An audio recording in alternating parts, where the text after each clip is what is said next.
I guess you're here to learn them, and I hope you do. So the first question will be going to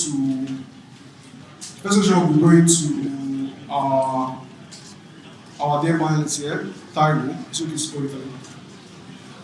Oh. It's okay to call you Taiwo. Yeah. Okay. Taiwo. And the question will be, how are LLMs fundamentally changing the way we think about API design? Is this still necessary? So we know how traditional APIs are being designed. Strict, schemas, structured schemas, and they have rigid contracts. When you are documenting your APIs, you know what you are going to do. So I think it will definitely shift, how we design APIs. Traditionally, it is the data you actually want. Now, we are going to shift from that to the outcome. For LLMs, it's more of having interfaces of user intentions, like, there are natural language interfaces now, where you type in like a prompt, can you book my flight, right? And the LLM just takes that and interprets it and does a lot of API calls. And of course, as much as it will shift, we can't erase or totally take away the fact that we still need those reliable and structured traditional APIs, REST, GraphQL. It will just be behind the scene now. So you're thinking about the 3 layers we are talking about: the user intent layer, the LLM, and the traditional API. So it's not going to completely go off. It's just that now it's going to go behind the scene, like I said, right? So, for example, some days ago, I think ChatGPT rolled out, like an agent, and I'd not tried it, but I'd seen examples of what it could do, right? And you can imagine the number of API calls at that point, and without you interfering with what you're supposed to do, it will go over and do everything. Now, even the edge cases, maybe you had mistakenly typed in an invalid date. The LLM will come and ask you again and say, okay, so are you saying Saturday or are you saying Sunday? So I feel that there'll be a shift, but of course, the traditional APIs won't go off completely. Thank you very much for that response. Thank you very much for that. There's something she kept saying that really makes me excited as an AI engineer. She keeps saying traditional API. So you people are now traditional guys. And I'm moving into the new dispensation of modern API. So please wake up and build close to AI. Thank you. There's something you said that I find very interesting, which was especially about validation and fallback, where if you make a request to LLM and the request you made doesn't exactly map to maybe two structured like API, yes, it's able to do a fallback and like a validation. One issue I've noticed while working on it myself is, and anybody who has, is being able to have the fallback mechanism. With the entire LLM, it makes everything difficult for request validation, schema validation, and fallback. So my question now is, how do we handle schema validation? So this question is targeted to Robert. How do we handle schema validation in the age of LLM first? Okay, thanks for that. So we need to clarify a few terms because I think when we say LLMs, we're probably like 2 generations back in terms of where we are right now. Right? So now we're in the agentic era. So we're talking agentic AI. We've leapfrogged, from the LLM. While the LLM is the backbone of this current generation and the previous one. The previous one being RAG and the current one being agentic. But it's important for the engineers in the room to understand what exactly we're talking about, right? So when you talk about an LLM, you're more or less talking about like an advanced autocomplete system. That's how you think about it, right? Because when you hear us say LLM, you're probably wondering, what are these guys talking about, right? LLM means large language model, but it's not descriptive. It doesn't tell you what exactly it does. It's a generative system, and like I said, think of it like advanced autocomplete. So all of us, like when we use our phones, we're typing out a message or something. you get these text suggestions, right? Like, okay, you're typing a sentence. What word comes next? You get those suggestions. So you're used to that. So an LLM isn't foreign to you. Foreign to you is now we've gone past that autocomplete system that we're talking about to a point where when you converse with a large language model, it is able to carry out a certain task.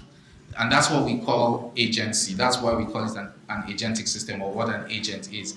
It means that it is autonomous to the point of deciding what to do, as opposed to just giving you feedback, right? Now, how it decides what to do is a function of the tools that are available to it. So those tools are the things that actually interact with your APIs, okay? So there's a large language model that takes an input, which she called an intent, and then decides on what to do based on the tools that are registered with it, so it knows what the capabilities are around it, okay? So once you have that baseline, then you can jump forward and start talking about things like schema validation. Now, the problem with large language models and the tools that they have available to them is that they are not human, okay? So they decide on what to do, and they do it in, you might call it a creative manner, but essentially they are random. So they just pick stuff and see if they get a response from it. So really they just work using trial and error, right? If you have a tool that is very specific, then that tool will always be consistent. But if you leave the LLM to its own, devices, it's going to be random in how it accesses stuff. So the problem that you start to have is with your API and things like schema validation, LLMs can be incomplete if they want to, because they are random, right? So they can start reading your API documentation and just stop halfway for whatever reason. They decide that they're going to stop there. And so you, as an API designer, will need to give proper context and feedback to the LLM when things break. So think about it this way. When you have an API, you document it, right? There's a payload. If you have to do a post, or you have to do a get, or you have to do a put, you have to pass parameters in, right? Some parameters are mandatory, some parameters are optional. What happens if the mandatory parameters are missing? So, you guys have been shouting, 404, 500, whatever it is that you want to do. Now, those things are human readable. So typically, like we said, the traditional approach was when you build APIs, you document them because someone else is building an app that consumes the API. Exactly. LLMs don't behave that way. So if they call your API endpoint with incomplete parameters, what happens? That's the critical question. That's the schema validation we're talking about. Now, what you need to do is, when you're building for this sort of era, you need to send back a sensible response. So if there's a failure because fields are missing, your response needs to notify the caller. And in this case, it could be human, but most likely an LLM, and tell it that there's a certain field that is missing, and that field is mandatory. Thank you. Thank you, Robert. So before I go to the next question, please, can we tone down the noise? It's a bit distracting. Thank you. Is Geek here? Okay. Thank you. So I'll move into, thank you very much, Robert, for the answer. It was very, very brilliant. And I like the fact you talked about both non-deterministic, part of LLMs being like stochastic parrots, what we call it, and non-deterministic. Unlike how your traditional APIs are, they give you a particular answer.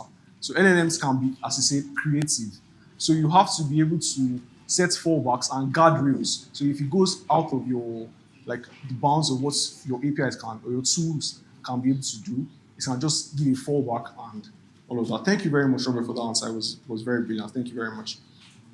I'm going to the next question, and it's majorly on security. So I'll be asking, this question is directed to Luke. So Luke, with AI agents increasingly using APIs autonomously, especially in high-risk areas like payments and new security vulnerabilities arise, how do we handle authentication at scale? how do you handle both deployment and authentication at scale? So it feels like the security industry and the cloud industry also have to innovate. I heard you talking about the response. It feels like because cloud, my job is to build cloud infrastructure and to scale them, right? I've done it many times, but we have to adapt. You guys have seen with Datadogs, similar to the Datadogs, they have anomaly detection. So it feels like the cloud industry, security industry, have to do some kind of natural language monitoring. You see what I mean? It's like, usually when you build an API or a software, you have to write documentation to handle errors, right? This is what you do when you have 500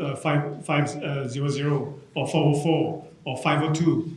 But with those type of agentic or LLM, you don't have the response back, right? So it means that the cloud industry now have to build tools that are immersing themselves into the AI world and then automatically monitoring without giving a human the feedback.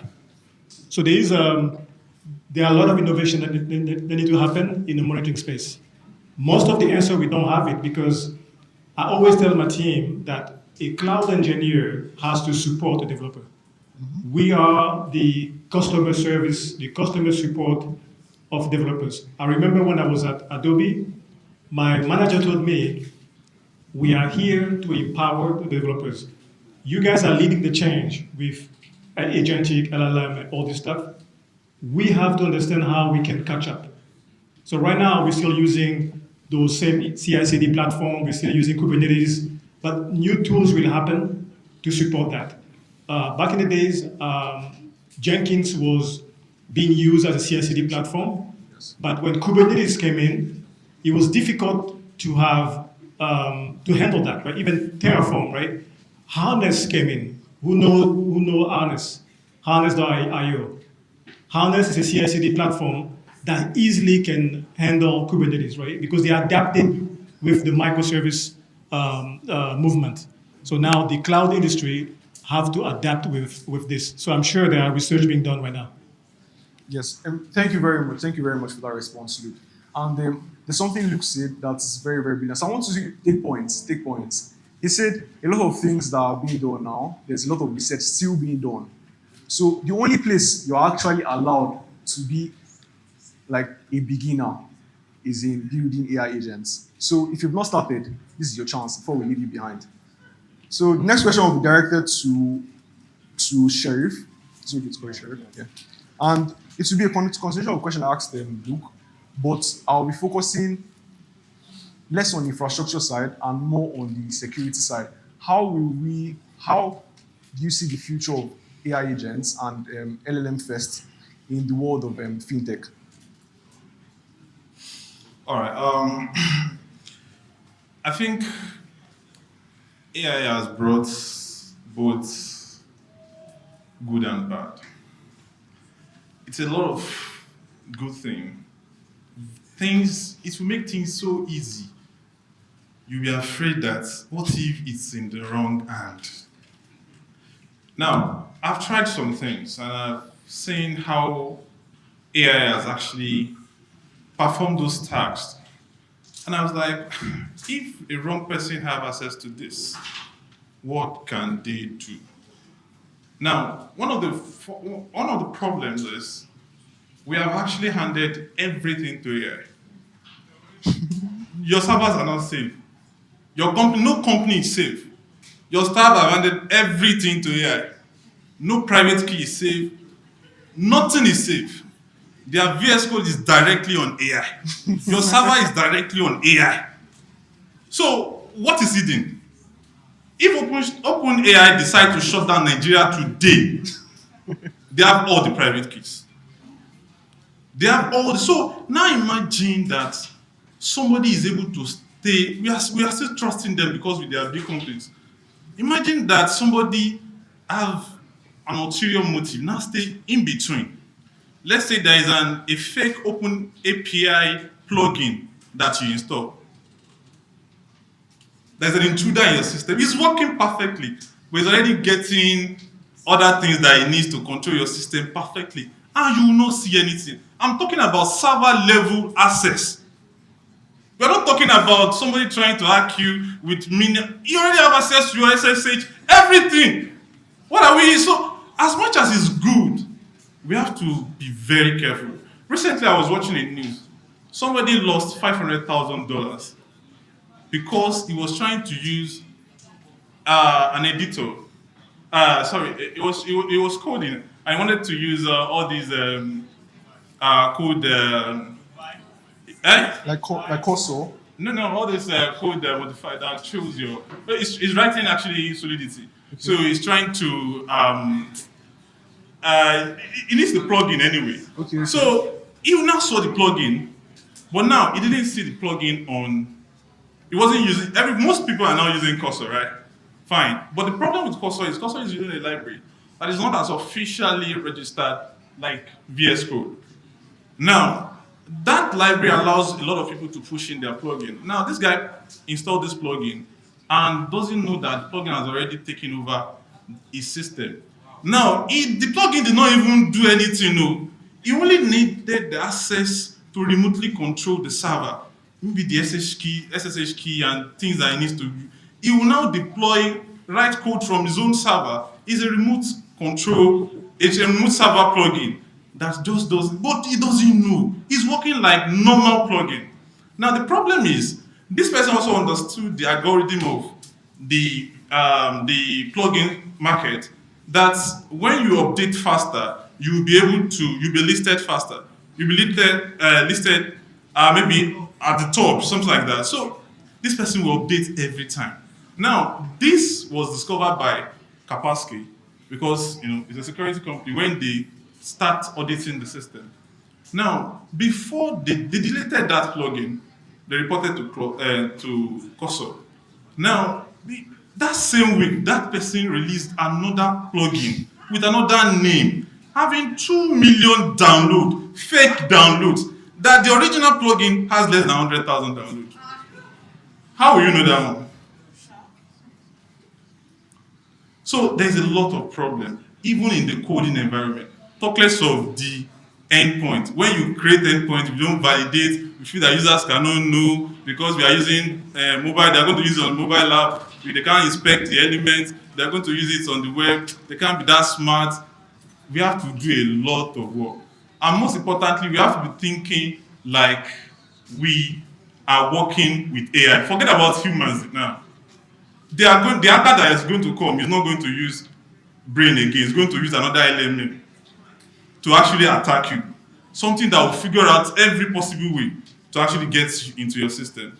And these LLMs are easily, you can deceive them that you are the owner of the system actually, that you are trying to figure out something in your system, and they will give you what you need to actually get it right. So the summary is that we are going into areas where financial transactions, even transactions generally, even our servers, we have to be extremely careful of the kind of plugins, or the kind of code editor, or the easy things that we are getting it easily. But those easy things, we have to be very careful.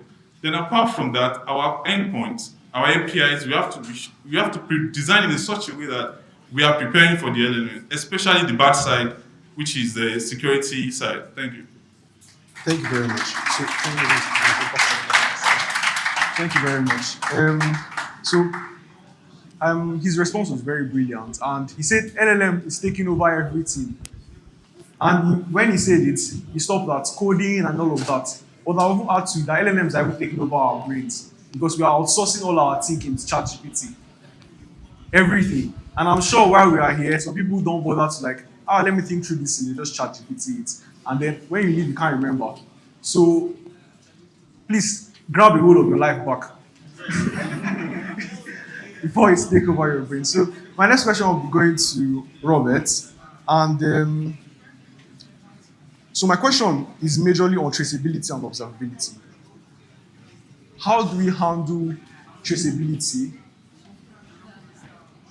How do we handle traceability in this AI first development we are going into building APIs?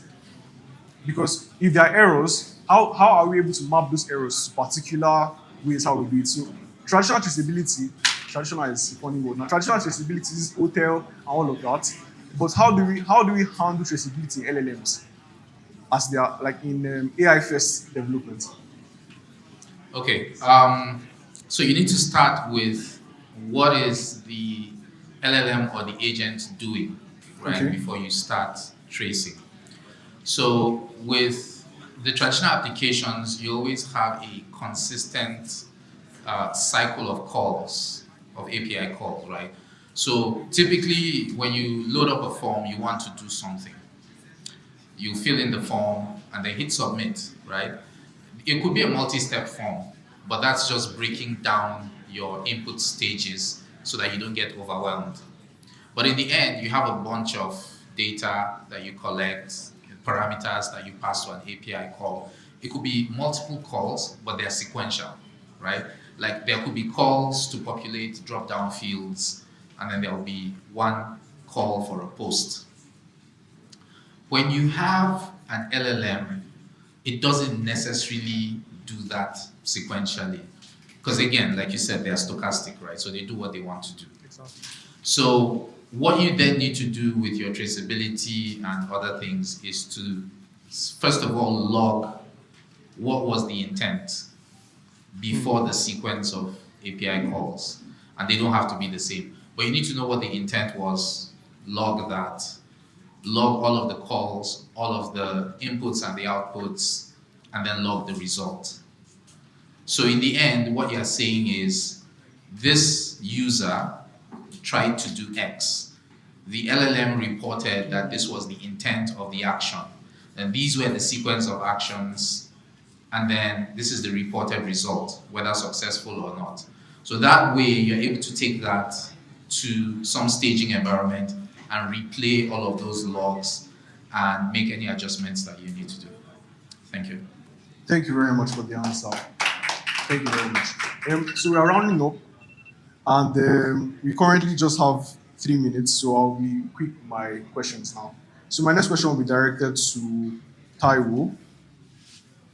And so my question is, how will the rise of AI agents as primary API consumers disrupt current API monetization strategies and partnership models? Okay, so like we said earlier, traditionally, not traditionally, It's fine. even though I've had points you saying, it's just like an example of you saying a washing machine is not okay. Yes. Like a washing machine is not okay because why can't you wash with your hands? So as much as, yes, AI has a lot of risk, we can't do without it. We cannot really. So of course, to your question, monetization. So like normally the way we would maybe price APIs, maybe in the marketplace, it would be like per call or per IDs per request. It depends on how it's been priced. But now that we use LLMs, I think it should now be value based. It shouldn't be of your request, because of course an intent can call 100 endpoints. Yeah, There's no way you want to really monetize that. So I feel that since it's now outcome based or maybe value based, there should be that contract saying, okay, so what is the outcome of this particular intent? Then you can put your whatever pricing on that, right? Then of course it should be on trust based, because something that they don't think like humans. It's not something you can physically just have conversations with. So I think the partnerships too going forward should be on trust based. And of course, there's a whole different a whole trail, authentication, authorization on these LLMs, right? Before you know that, okay, this is the right and the wrong thing to consume. Thank you very much for that answer, Taiwo. Thank you very much. So I'll be giving the next question to Luke, and mostly because Luke is someone I really admire, and he said he came back so that he can be able to push the market in Africa. So the question is going this way, and how can African tech companies leverage AI-powered APIs to leapfrog traditional development constraints? and what unique opportunities exist in emerging markets. I want us to talk a lot about costs and how we can, as emerging markets, because we don't have money, how we can be able to leverage the tools that you provide and the new AI, like the entire AI first approach. What tools can we use to manage the costs? Okay, so have you guys heard of dog fooding before? Who have heard of dog fooding? Dog fooding. So Google, I think it was Google who had a culture where they build tools in their company and they have the employees using the tools before even it goes outside, right? So when I work with, for these companies, I've seen that they were building, the tools that we're using were internals, right? At Yahoo, at TikTok, like they build their own Excel or Slack, everything, right? So when I returned to Africa, I heard that there's a movement where the startups, the developers, they want tools that are built for Africa. But I was like, you guys are supposed to build tools for Africa. Like those big companies, they are building their own tools, right? So earlier, our colleague here was talking about giving everything to OpenAI, right? Giving everything to those big companies. I think all of us here, we have to look at ourselves in the mirror and start to build things locally, right? We have to have our own cloud provider. We have to have our own AI infrastructure inside Africa, right? Because those companies are already doing it inside. Even if they're selling you guys APIs, they are doing it inside. So what prevents us to build our own tools and make it API friendly so other continents and other countries can use, right? That's the mindset that we should have. So that's why I returned to the continent 2 years ago to do what I've been doing for 15 years, building tools locally to have you guys build tools locally and also host it on platforms like us. That's what we're doing. And I wanted to quickly, the question about security and the question about observability, right? When you do observability, when you design the software or an API, right? Before you start to monitor, you have to ask the product owner, the owner of the company, you have to ask, what do you want to get out of that function or out of the API? You start by that, right? So now it's all about intent. So the discussion should happen in the team first. And then that's when the monitoring will come. Monitoring is not a separate function. Monitoring comes after the business and the other leaders. They will instruct what they want to get out of the data. And that's when you monitor. And out of that discussion, innovation can happen. Maybe you will create a agentic agent that will go inside the whatever, right? But you also have reporting for regulators, right? At some point, you have to capture the state of the incident and report it. Same thing for security. Those are questions asked, and then technology can follow. Thank you very much for that response. We are out of time, but I have more questions. But anyway, I'll take questions from the audience instead. So one question from each column. And before the questions begin, please, so our team members at the back, please let us quiet down. Thank you. So I'll be taking one question from each column. So we start from here. So if there's anyone who has a question here for any of the speakers, so you say your name, where you work, the question you want to ask, and who you are directing it to. So anyone? Well, I assume not. So we can take two from here. So anyone here? Okay, go on.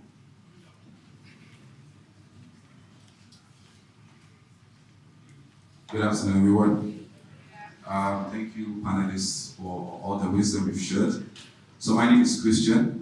I'm a mobile developer. I'm also a solutions architect within Terminal. So I've been thinking around with LLMs. Sorry. So my question is around context management. I know we have different ways of managing context. My question is actually to you, Robert. So we have RAG that actually gives some context into what we do, and then the LLM can actually answer. But I discovered something called context decay. That is, when you branch off, maybe you have an entire thought process, for example, how to make EBA, right? And you branch off into sawing, how to build furniture. But you want to now come back into that thought process. It gets muddled up, right? So is there a reality, because we're getting to a time where these LLMs will be autonomous, right? So is there any way to manage that context decay, right? That's my first question. The other one is around, I think I will meet you personally for this. Okay, let's start with that because I also have a limited buffer. Yeah, so with context decay, what you probably want to do, because I can imagine what your concern is.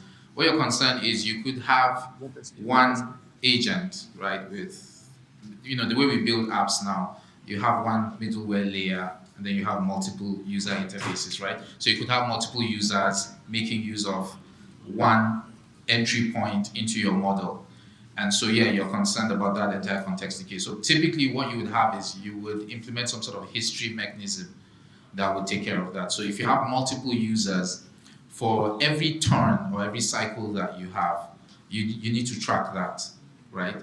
And you can use all sorts of things to track that. You can use Redis if you're using session management. You can use a traditional DB.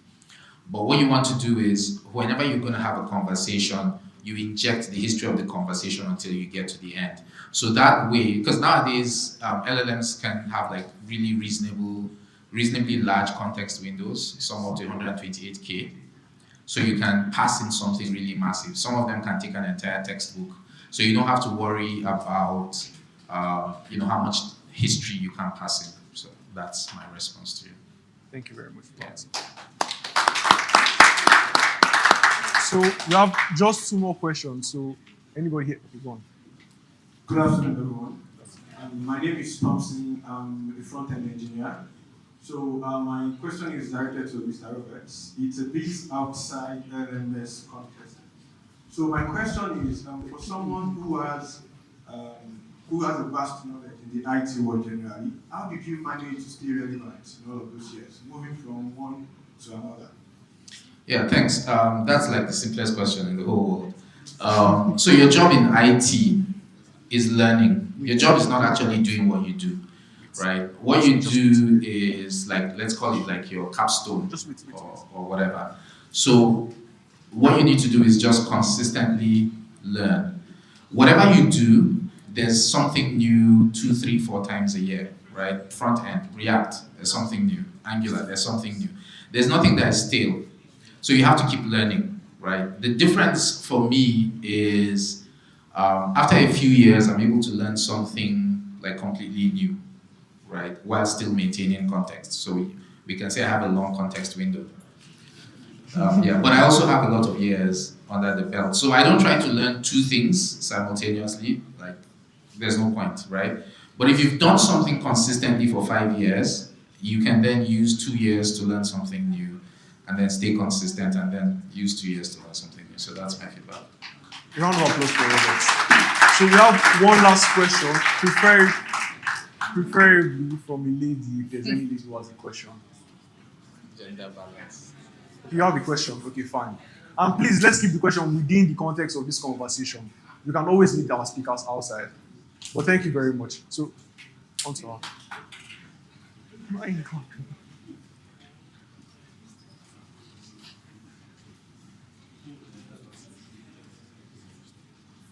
Okay, so my question is,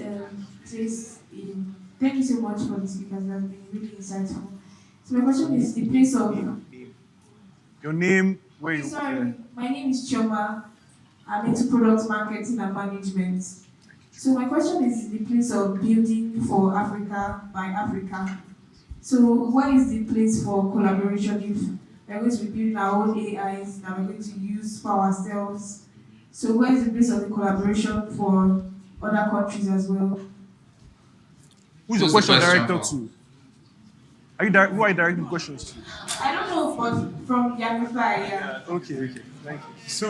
So building for Africa, building in Africa, not necessarily for Africa, right? So because in Africa there's a gap, right?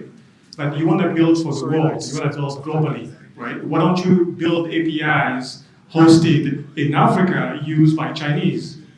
Why are you building an API on the data centers in Silicon Valley and then used by African? It doesn't make sense, right? So we have to build with intention. We have to stop following what they're doing. It hits me when I start working for TikTok because it's a Chinese company owned by ByteDance, right? ByteDance, they have TikTok and other branches. That's when I realized that they were doing it for years. They could have just used Alibaba Cloud. They built their own cloud and they use Kubernetes, they use open source platform, right? And Google did the same thing, right? Everybody's doing the same thing. So if we are copying, why don't we copy the way they do it internally? We're just copying like ships. We're just following like this, right? So you have to trust local partners here. You're gonna be fine. If you complain, then they will improve. That's what we do there. People complain all the time. The CI/CD of TikTok was horrible, but we have over 20 deployment per day. 20 release per day. Of course you're gonna improve, right? So we just have to keep complaining. But if those companies have agile methodologies, they do scrums, they do all that, they will improve every day. Stop giving up. We don't have a choice. Think of it like it's COVID. Everything is blocked. There is tax on digital transaction. What are you going to do? Just keep building in Africa, for Africa and for the world, right? Thank you very much, Luke. And this brings us to the end of the panel session. I do wish it was longer, but we are fast spent with time. Thank you very much to our audience. A round of applause for yourselves. And a round of applause for our panelists. A louder round of applause for our panelists, please.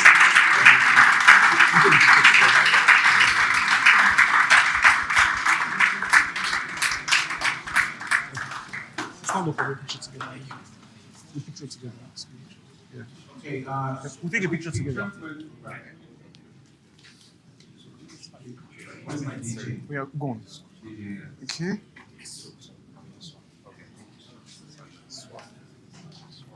Nice answers, Robert. Thank you very much.